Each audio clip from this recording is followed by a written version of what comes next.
Madalas na tinatamaan ng kidlat is yung mga magsasaka o di kaya naman nakatambay lang sa ilalim ng puno.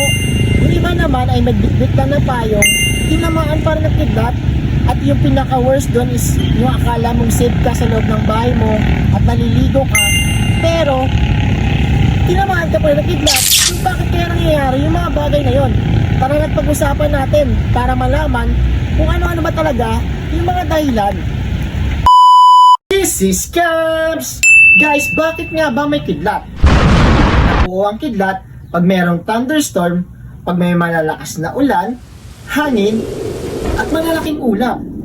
At sa loob nito, merong malalaking particles na ice at tubig na nagkikis-kisan sa loob, kaya nagkakaroon ng sparks. O di ba mga guys, nakakamanga? At sa loob ng ulap, merong tinatawag na charged particles. Meron kasi sa taas nun sa loob ng ulap na positively charged na tinatawag nilang protons. At sa baba naman ng ulap, merong tinatawag na negatively charged or electrons mga guys. Kaya pag ito ay nag-meet, nagkakaroon ng sparks. O kaya naman, kuryente mga guys. Ika nga nila, pag nag-meet yung positively charged at negatively charged, boom! Nagkakaroon ng kidlat. Diba mga guys, parang tayo. Hindi, balik tayo sa kwento. Pero bakit nga ba yung kidlat, yung tinatamaan niya minsan, yung tao, o di kaya naman, yung mga bagay dito sa mundo? Tara, pag-usapan pa natin. Kaya madalas tinatamaan ng kidlat yung magsasaka dahil sila yung pinakamataas o kaya naman sila yung mas malapit sa ulap. At hindi lang yan mga guys. Alam nyo ba, posible rin tayong tamaan pag tayo ay nasa ilalim ng puno.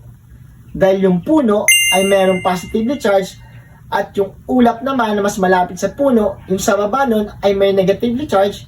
Pag tumama yung dalawa na yun o pag nag-meet, nagkakaroon ng sparks o kaya naman kidlat na pwedeng ikamatay pag tumama sa atin. At hindi na yan mga guys, dahil pwede rin itong tumama sa mga isda. Dahil yung tubig is a great conduction of electricity. Grabe mga guys, diba? May natutunan naman tayo. Kaya pala, madalas nangyayari sa atin yon. At hindi lang yan, yung akala nating safe tayo sa loob ng bahay, pwede tayong tamaan.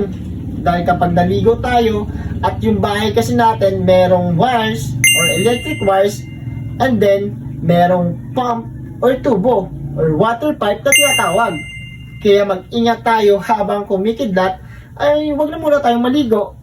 Antayin na muna natin matapos yung kidlat bago maligo.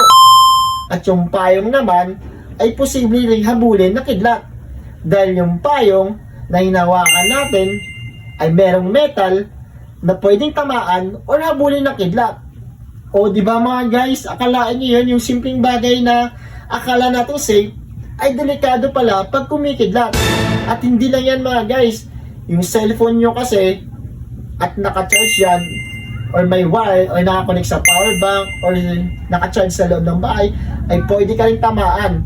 Pero pag may dala kang cellphone na naglalakad at kumikidlat ay hindi ka matatamaan dahil yung inahabol lang naman nila is merong wire na nagcha-charge. This is Marlon Cabs na nagsasabing kailangan natin mag-ingat at alamin yung mga bagay para safe tayo. Yun lang, ingat!